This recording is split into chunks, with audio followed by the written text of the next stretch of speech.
Assalamualaikum warahmatullahi wabarakatuh. Selamat bertemu lagi dengan pelajaran IPA.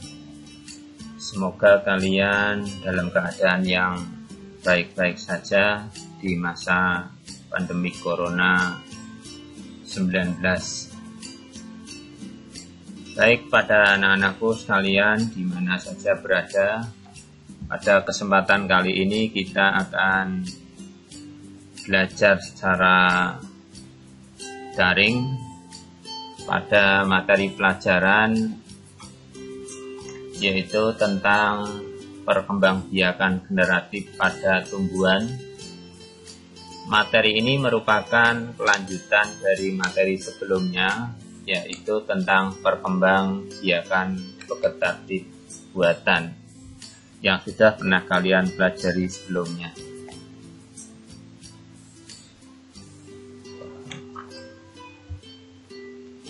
Perkembangbiakan generatif pada tumbuhan. Alat yang dipergunakan adalah berupa bunga. Perkembangbiakan generatif pada tumbuhan melibatkan dua proses yaitu penyerbukan yang diikuti dengan pembuahan. Pada layar tampak gambar bunga di mana pada bunga itu memiliki beberapa bagian antara lain tangkai bunga, kemudian ada kelopak bunga ini,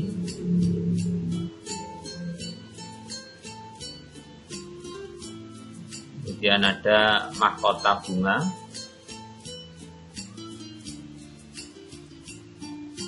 kemudian ada bakal biji yang letaknya ada di dalam, kemudian ada dasar putik, ada tangkai putik, ada kepala putik. Kemudian di sisi lain ada tangkai sari dan kepala sari. Kepala sari itu merupakan bagian dari alat perkembangbiakan yang bisa disebut sebagai, kalau hewan itu pejantan, kalau putik ini sebagai putri ya, putik. Ini apa istilahnya ya, alat kelamin betina kalau di hewan itu seperti itu. Ini garis besar daripada bagian-bagian bunga ya. Nah, bunga yang seperti ini bisa kalian praktekkan dengan menggunakan bunga sepatu. Oke, kita lanjutkan.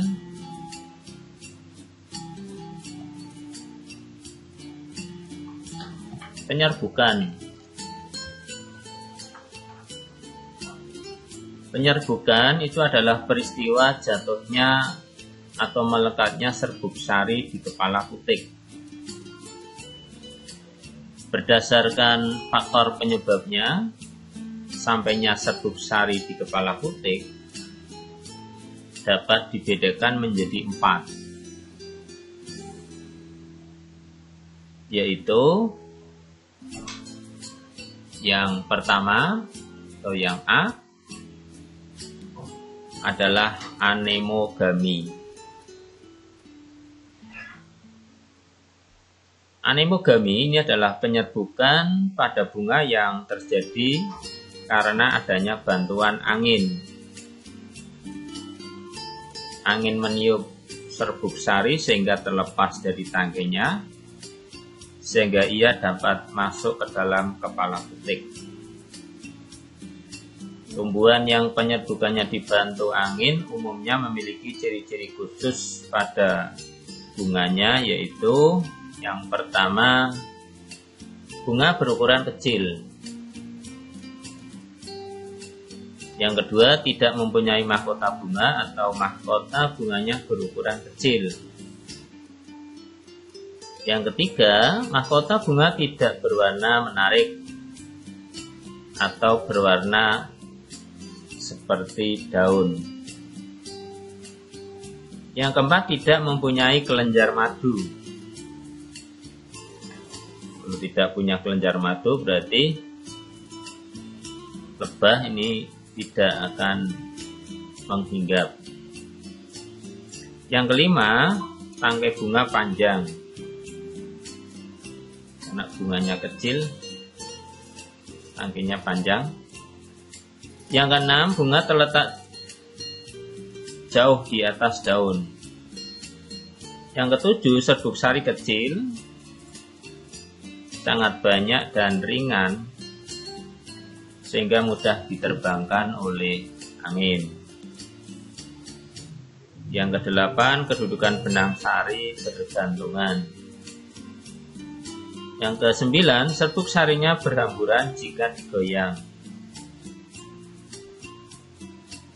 Yang ke-10, kepala putik besar, berbulu, tangkai putik terdulur keluar. Yang terakhir, kepala putik menyembul keluar dari bunga sehingga mudah menangkap serbuk sari. Anemogami ini dapat terjadi pada jenis rumput-rumputan, padi, dan jagung.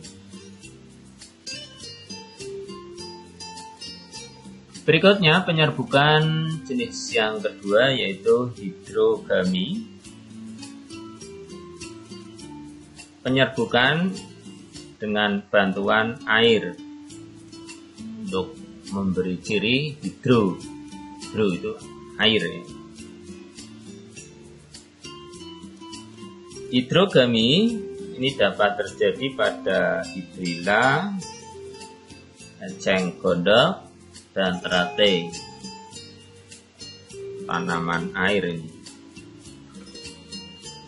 Penyerbukan dengan bantuan air akan terjadi jika tubuh tanaman terendam dalam air.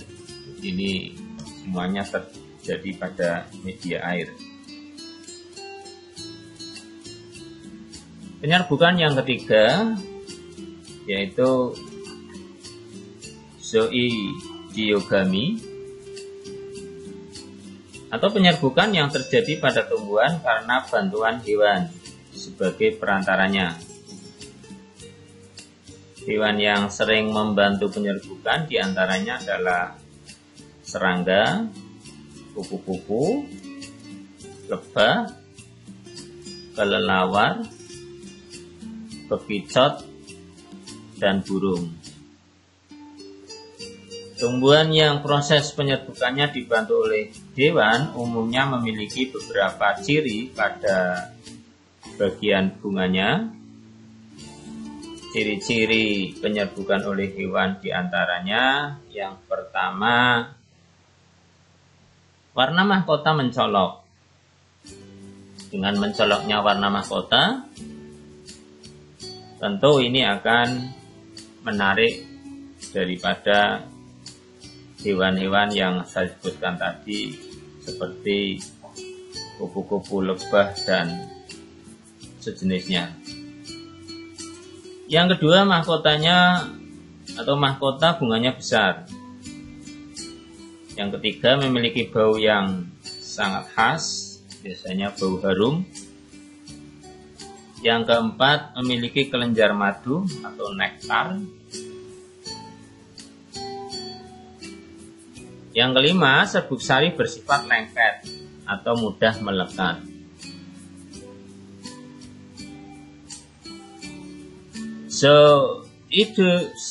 Zoidiogami ini dapat terjadi pada jambu, mangga, jeruk, dan pepaya. Zooidiogami dibedakan berdasarkan jenis hewan yang membantu penyerbukan, antara lain entomogami, dipenyerbukan dengan bantuan serangga, antara lain lalat, kumbang, dan lebah. Berikutnya, malakogami dipenyerbukan dengan bantuan siput atau bekicot, dan chiropterogami penyerbukan dengan bantuan kelelawar.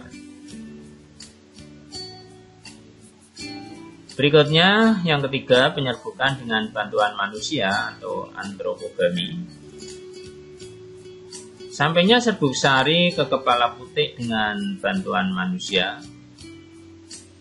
Hal ini terjadi karena tidak ada perantara yang membantu penyerbukan. Penyerbukan ini dapat terjadi pada vanili dan beberapa jenis anggrek. Penyerbukan ini dilakukan untuk mendapatkan jenis bibit yang unggul. Berikutnya, penyerbukan yang keempat, antropogami. Penyerbukan dengan bantuan manusia. Contoh tanaman yang bisa melakukan antropogami ini adalah tanaman vanili. Pada tanaman vanili tidak ada perantara hewan ataupun yang lainnya untuk membantu dalam penyerbukan. Maka ini perlu dibantu oleh peran dari manusia. Berdasarkan asal serbuk sari yang jatuh ke kepala putik, penyerbukan dapat dibedakan menjadi 4.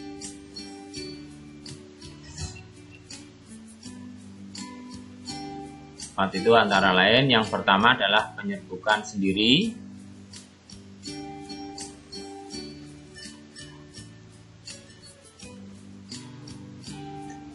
Penyerbukan sendiri atau nama lainnya adalah autogami, adalah proses menempelnya serbuk sari dari suatu bunga pada kepala putik, atau penyerbukan yang terjadi jika serbuk sari dan kepala putik berasal dari satu bunga itu sendiri.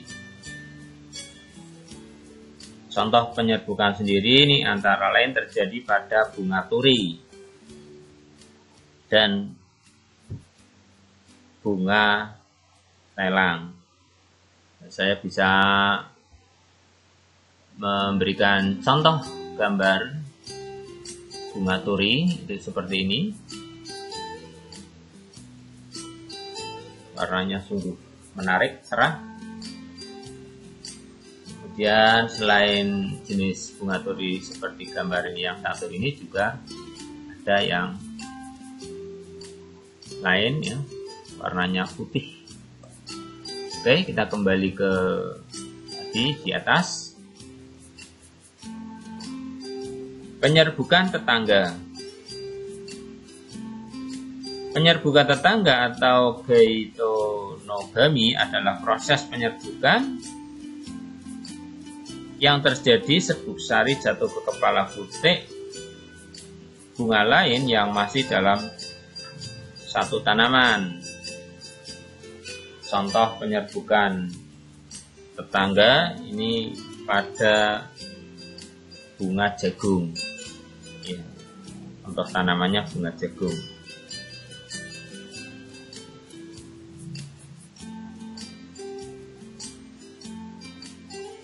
Berikutnya, yang ketiga adalah penyerbukan silang.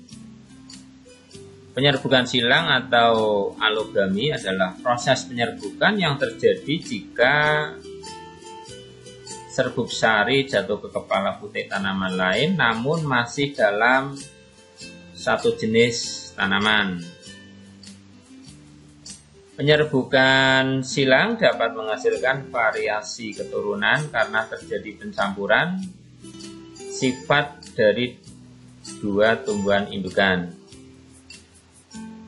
Contoh penyerbukan silang diantaranya adalah persilangan bunga merah dan bunga putih menghasilkan bunga putih merah dan merah muda. Nanti dalam materi berikutnya ini kalian akan mempelajari tentang persilangan. Ini akan lebih detail lagi. Berikutnya yang keempat adalah penyerbukan bastar.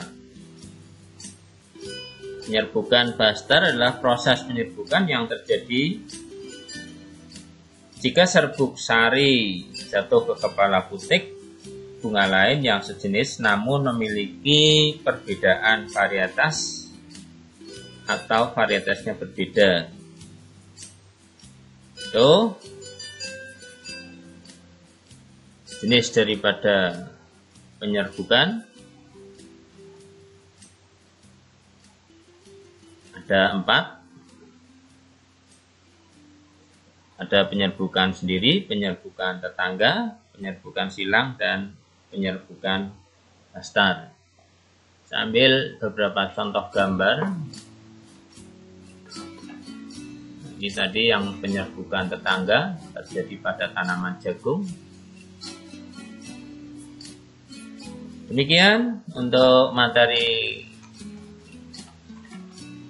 kali ini tentang perkembangbiakan generatif pada tumbuhan.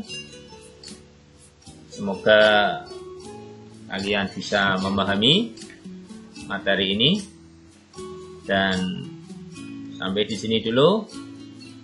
Kita ketemu lagi pada materi yang akan datang. Selamat belajar, semangat selalu, sukses buat kalian semuanya. Saya akhiri, assalamualaikum warahmatullahi wabarakatuh.